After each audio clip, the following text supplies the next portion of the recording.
Investors, and we are ready to go. So today it is Wednesday, and since it's Wednesday, we were supposed to do Q&A, but there was a question that came in the other day on a property, and this is a property that somebody's buying. So I want to go through this example, and I want to go through the what happens, what should the person do, and this is a property that is a mastery person. So if you're watching this, this is a great this is a great example of how we do kind of an analysis in mastery, whether this person should keep this particular property, whether they should flip this particular property, what would make the best sense for them, right? And this is going to depend on who you are, what is your circumstance, what is your business profile. So there are three things we're going to look at, right? First is that number one, is this person new in mastery? Have they done this before? What is the amount of rehab that the property needs? Where's the property located? And then what is, at the end of the day, what is the highest and best use of the property for their particular needs, right? So this is a property, generally we give you the address. This is a property they're working on right now. They have it under contract, but they're not sure what they're going to do. Hence, I'm not giving you the address, but this is a property which is in Lyons. It's a 3-bedroom, and it is a 2-bath property. We know that for sure. And the purchase price on this property, so as a wholesale, not as a wholesale, excuse me, they have it under contract at $118,000. The property was going to go to auction in about a month and a half. We got the auction postponed. So that's basically what the situation is. So this was found on the pre-foreclosure list, and going to auction, pre-foreclosure list, the auction's been postponed. So that's how this property was found. And for those of you that may be wondering specifically what did they do to find the property, they basically looked up the pre-foreclosure list, and based on kind of the area that they were looking at Lyons, they were looking at Hillside, they were looking at Westchester, they were looking at Broadview, they were looking at Berwyn, they were looking at Cicero. So that's kind of the pocket that they were looking at. And this is and then they skip traced the seller's number, and they had done a mailing to them, and they had done a phone call. So on the phone call, they got a return call back, and this is kind of how this property was found. So the other day, I went and looked at the property, and this particular property, $118,000 is the price that I was able to help them get the property under contract for. So $118,000, right? As far as rehab, the rehab on the property is about, I think it can be done for $32,000. But in addition to that, in Lyons, it's going to be, they're going to have to change the line, the main plumbing line, because that's just what is needed. So whoever does it is going to have to change that. And that's going to be a part of Lyons requirement. So basically you add another, we got an estimate from Sam, and Sam is saying he can get it done for about $11,000. And fortunately, that's just kind of a, it's not kind of running all the way through the driveway. They just have to cut a little bit of concrete, and that's it. So that's kind of the situation. So we're saying in terms of rehab, it's going to be if you do rehab with mastery style prices, it's going to be 45. If you do it your own way, it may be 55, 60. But I'm going to go with mastery numbers. So now the question becomes is, should this person buy this property? Should this person keep the property as a rental? Should this person do an Airbnb? Should this person do a flip on the property, or should they do a wholesale? So we kind of first start with, okay, who is this person in terms of what is their business profile? So this particular person happens to be 50 years old. Now, why is age important? Well, age is important because what we want to know from a mastery, because since this person is from mastery, right? What we want to know is, okay, what is your objective? What is your goal? What are you trying to get to? Right? The goal for them at this particular time is that they want to accumulate properties, because if they basically right now, this person has 3 properties, 3 rental properties they already own. And the question becomes is, should they be adding more properties, or should they do a quick flip, quick wholesale and make some money? Now, wholesale on this property is going to be tough. It's going to be really tough. So let's think about why. The reason wholesale on this particular property is going to be tough is because it's Lyons. They're very, very, very tough with their inspections, and they're kind of a pain in the butt. So whoever is the end buyer is going to have to sign basically a as is affidavit, and that they're going to fix all the things. So it's going to be a little bit of a arduous thing. Now, can we make this happen within Mastery? 100%. They can do a wholesale. Even if they make some money, it's going to be fine, right? The second part of it is that I don't believe, and I don't know this for 100% in particular Lions, if they allow a Airbnb in Lions or not. I don't know. They may allow 30-day or more rentals. I don't know about Lions, so I don't want to claim that I do. That's something that you may want to check into. That's something we're looking into as we speak also. So as far as what makes the most sense, and the reason why I said their age, I said whatever, is because what they're trying to do is by the time they're about 55, 56, they're saying, hey, in the next 3 to 4 years, I need to buy another, like about 15 properties or so to be in a position where I can start kind of letting off the gas pedal a little bit and have a better quality of life. So their number one goal is not necessarily to be rich. Their number one goal is to have enough cash flow every single month that they get in a comfortable position. And what is comfortable for everybody is going to be different. For this particular person, the cash flow that they want to be at is about $7,900. And they're that specific, $7,900. So, which makes it simple, right? $7,900, what does that mean? Almost, you need about 16 to 18 properties, depending on what your cash flow is. Generally, and you need to get there as quickly as possible to be in a very comfortable position. Now, having said that, the first 3 properties that they did, in the first 3 properties, the property number 1, they have 0 money tied in. Property number 2, they have about $10,000 invested. And property number 3, they have about $21,000 invested. And the reason property number 3, they have more invested is because that property was a property I told them, do not sell the property. It's an area, it is absolutely magnificent property, and they couldn't quite cash out as much as they wanted because of some other circumstances. But even so, I'm like, hey, listen, do not sell this property because it's too good to be sold, right? But on 3 properties, just on 3 properties, property number 1, they have a cash flow about $620. Property number 2, somewhere around $550 or so. And then property number 3 makes them close to $900 a month. So almost maybe $950 actually a month. So if I add the 3 up, they're almost close to about $2,100 already, right? Between 3 properties, which is phenomenal. And what they're doing is they're taking the $2,100 and building a little bit of a kitty in terms of and then they're going to, after 6 months or so, as they have a little bit more savings, so they're going to put $10,000 aside as a emergency fund. And after that, they're going to start attacking some of these loans to get them paid down a little bit. So that's kind of the situation.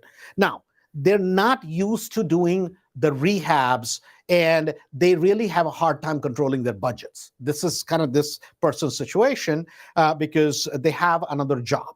And this is where my problem comes in on this property, that this person doesn't, and they don't want to learn. I'm going to convince them over time that they need to learn this because this is a learnable skill and you don't have to go to the property all the time. And that's why I'm a little concerned, even though this is a very small rehab, actually. This is not a difficult rehab.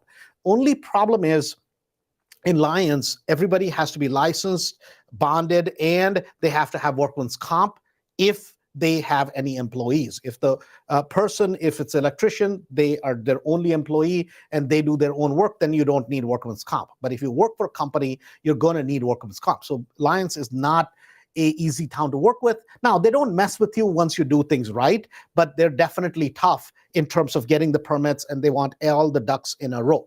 So that's kind of the situation with this particular property. So let's look at the numbers, what they would make in this particular case if they were to wholesale the property, if they were to flip the property, or if they were to do a rental on the property.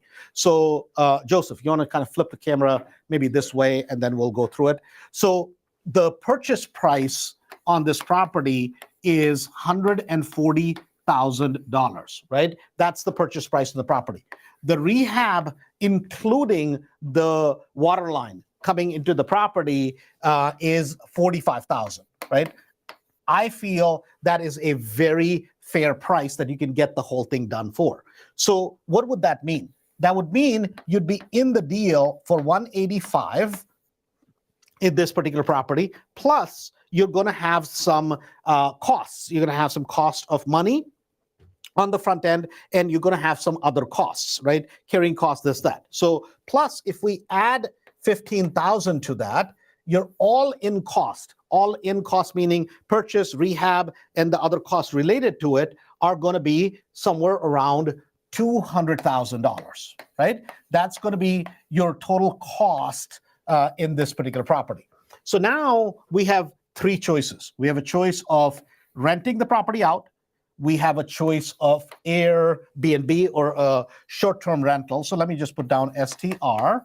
You have a choice of doing a flip on the property, or you have a choice of doing a wholesale on the property, right? So you have all these four choices. Now, all in cost, purchase and rehab, everything put together is going to be somewhere around 200,000. Now, the question becomes is, what is this property worth? Right? As far as what this property is worth, all fixed up, a 3-bedroom, 2-bath right now.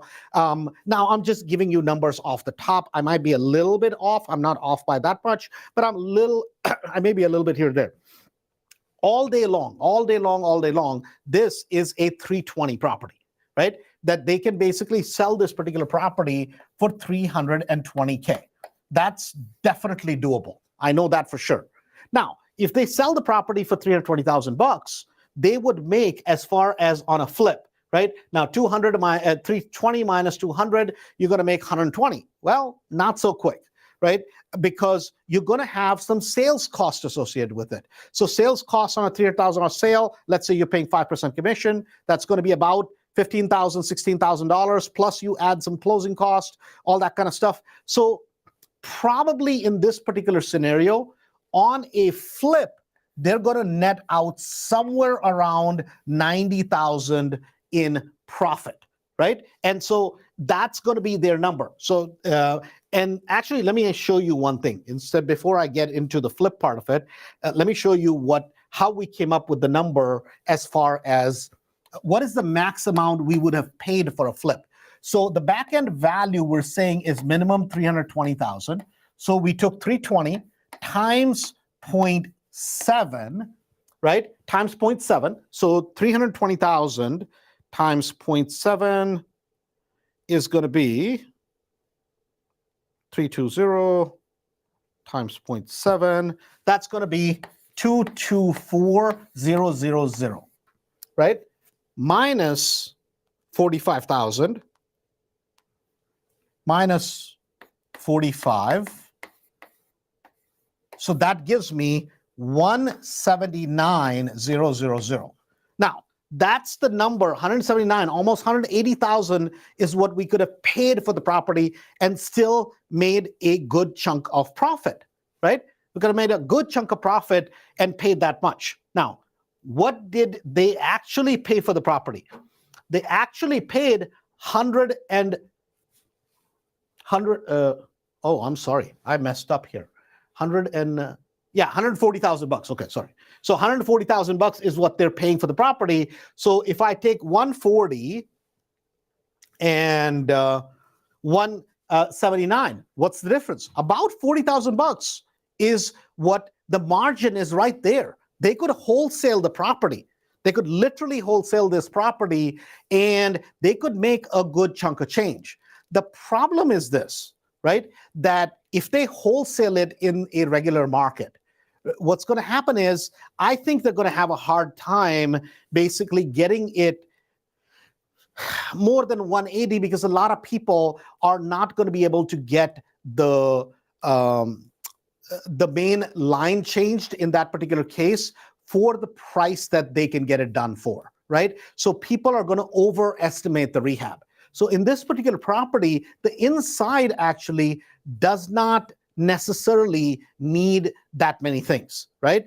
So what I said to this particular person was, hey, you can wholesale the property, meaning if they even wholesale to somebody else in Mastery, I know there are people in Mastery that would pay 170 for it. I mean, no questions asked.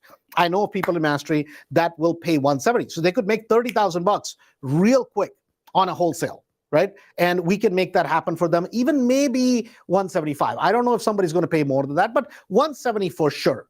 Now, what about if it's in the MLS?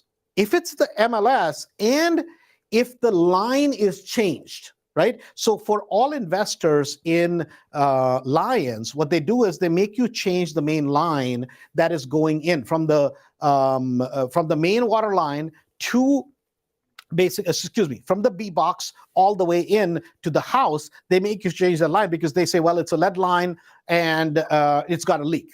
How are you going to prove that there's a leak underground, right? You can't. So then basically, guess what, right? They're going to make you do that. So then, but if somebody else does it, it's going to cost them more. So my suggestion to this particular person was this, that what I would do is go ahead and change that.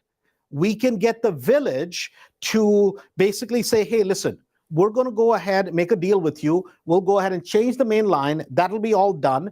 Give us a as-is sale. Let us do an as-is sale to the end buyer so that we can put the property back in the MLS and get it sold. So my point to this particular person was, instead of you going and doing a whole rehab, right, on the property, because that's going to take time, and this person is not the best at getting rehabs done.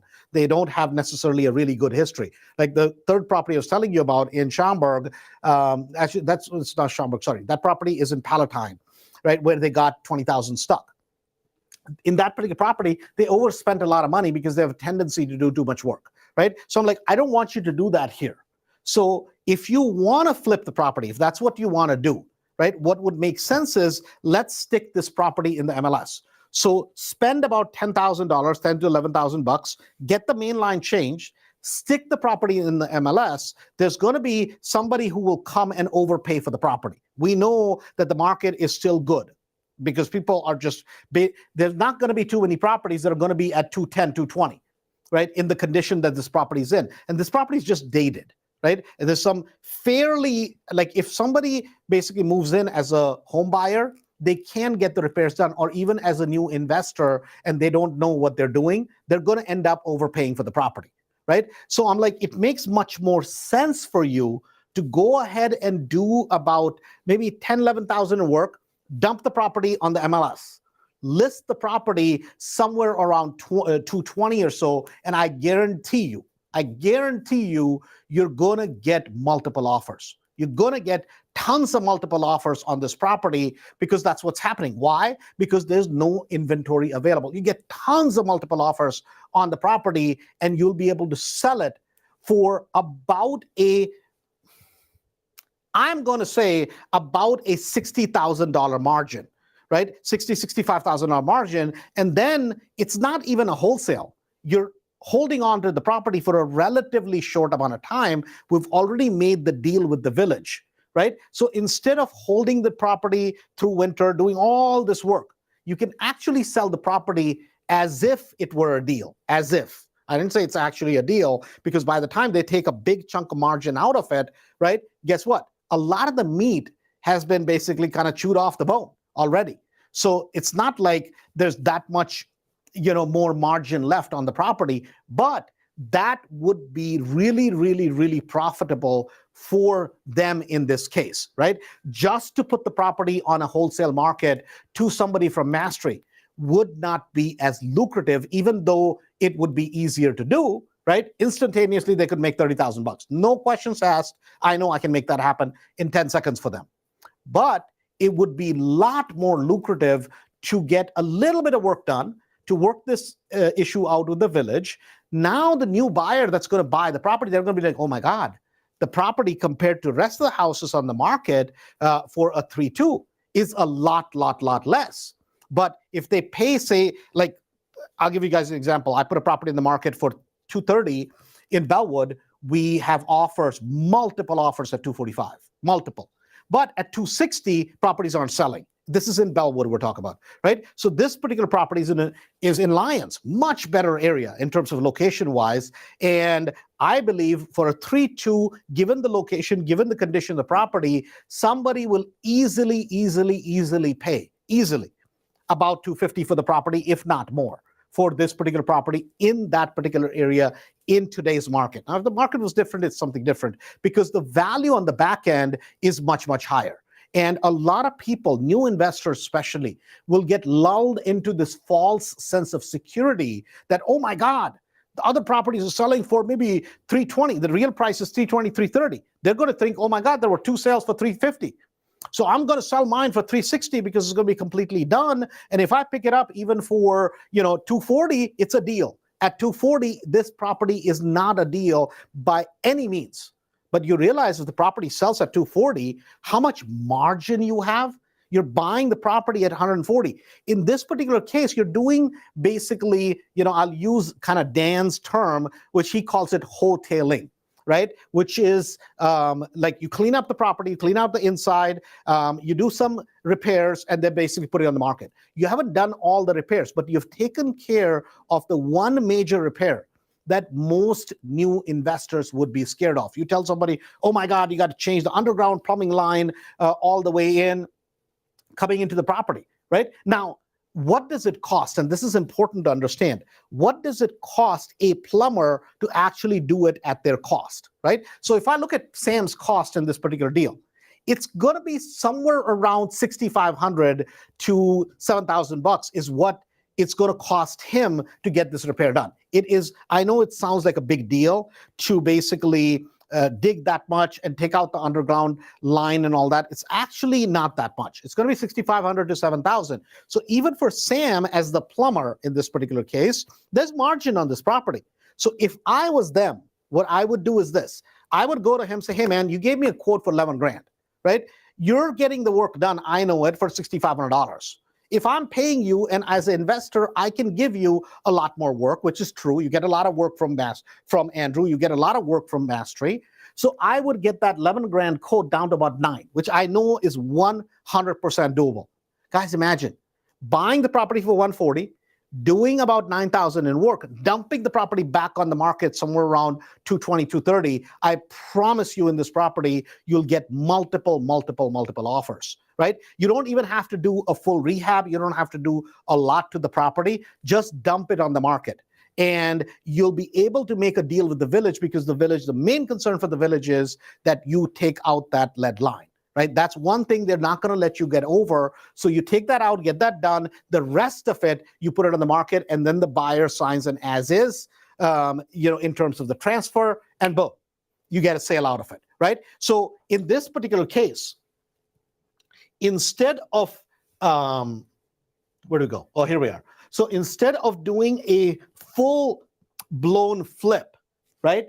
My contention is you're kind of like, so you're actually doing a hybrid between a wholesale and a flip. You're not really doing a wholesale because wholesale would be, I buy the property, next day I sell it. Or I get the property under contract, next day I sell the property, right? Basically, I'm selling the contract, or I'm doing a double close or something like that, right? So you could do a sale of the contract, which is basically assignment, or you could do a double close. That's another way of doing it, which is somebody outside or somebody from Mastery. It's easier within Mastery for us to do it where, let's just say hypothetically, I was buying the property.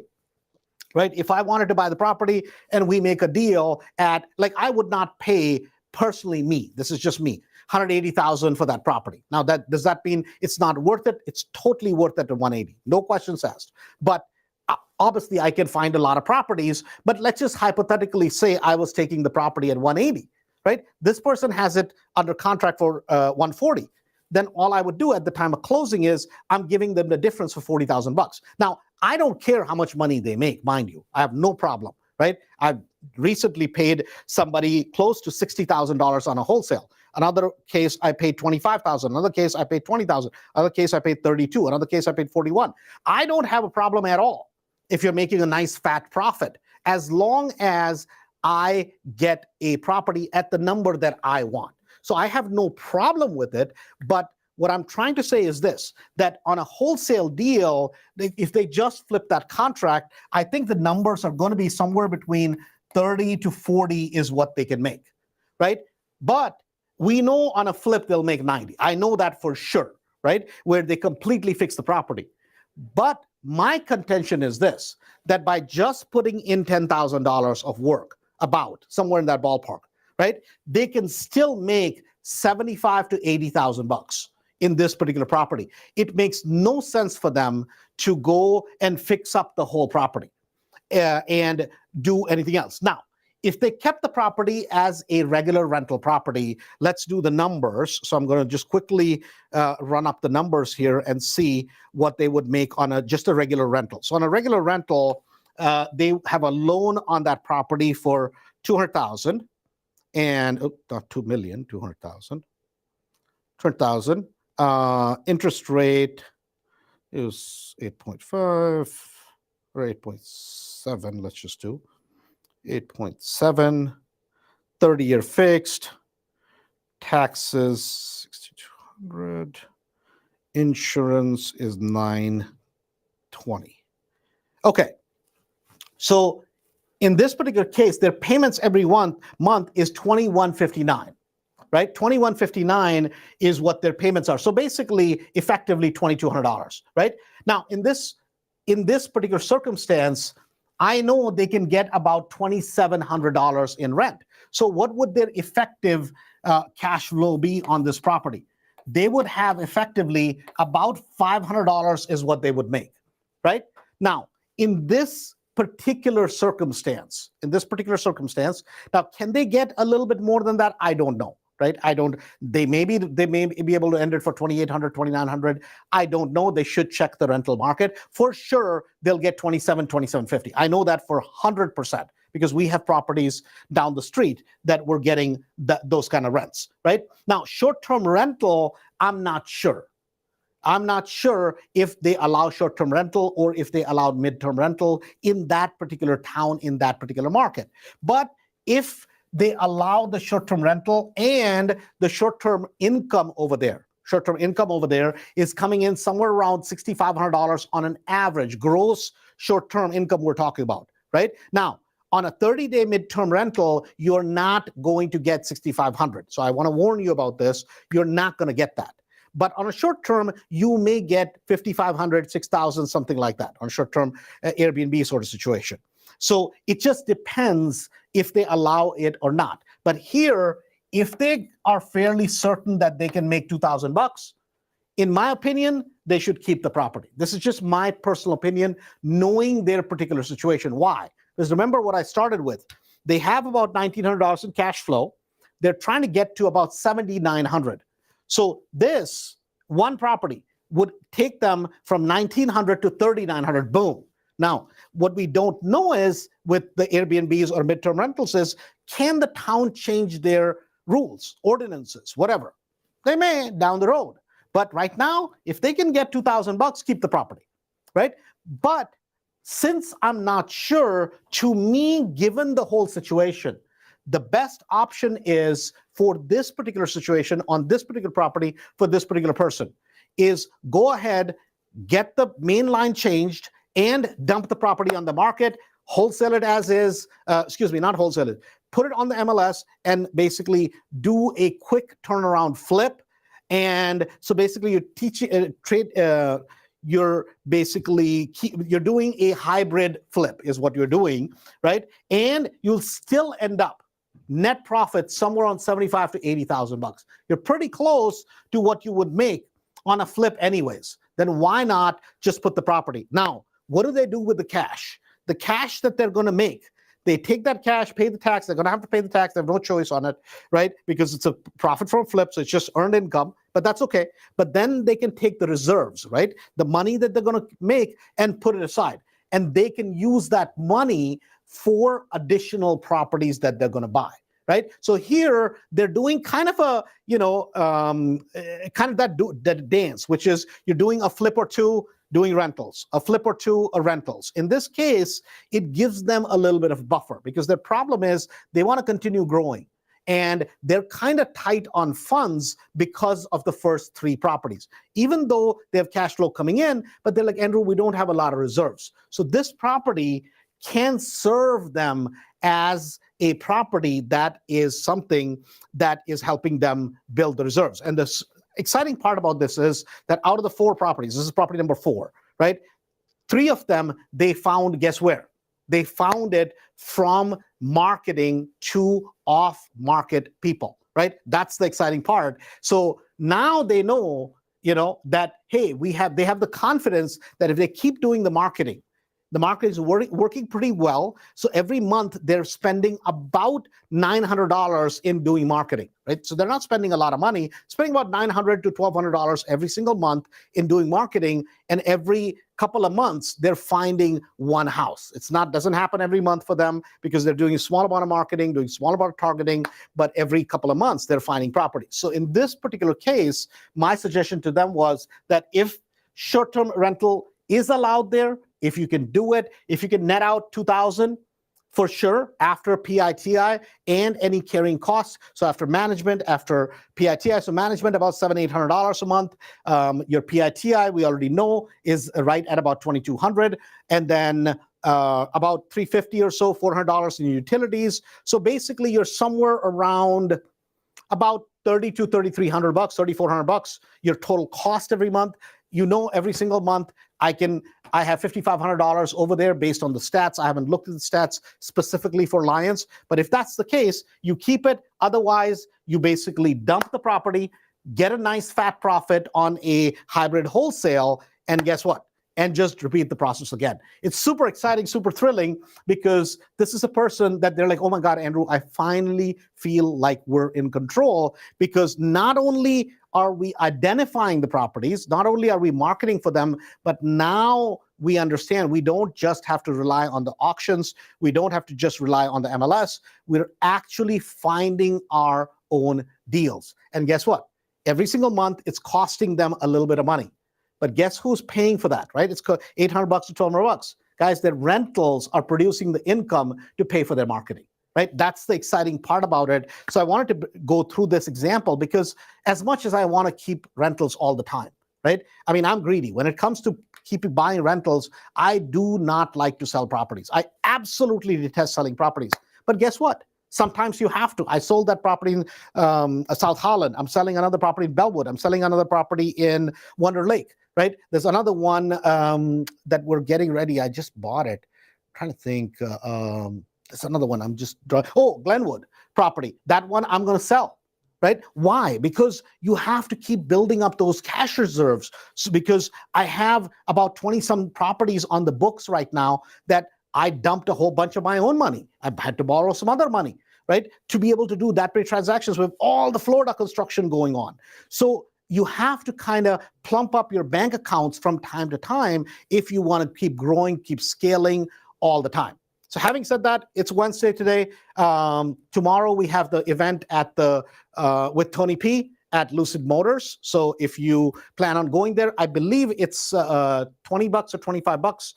If you go there, you're going to get to drive a Lucid. I'm going to be speaking there, and they have drinks. They have some hors d'oeuvres, food, something like that. So it'll be, I think, good times. It's in the city. And then for those people listening for Mastery, there is the Halloween Bash on Friday. So hopefully you come dressed. We'll see you then. And we will talk to you soon. On Friday, I don't think we're going to be doing the live on Friday. We'll probably skip the live on Friday, and then we'll be back with you on Monday. Having said that, thanks a bunch. Again, congratulations. Once this person does the deal, we will certainly let you know the results. And again, Antonio Romero, congratulations on Romancing the Rolls. Thanks a bunch. Talk to you next on Monday. Thanks a bunch. Have a good day.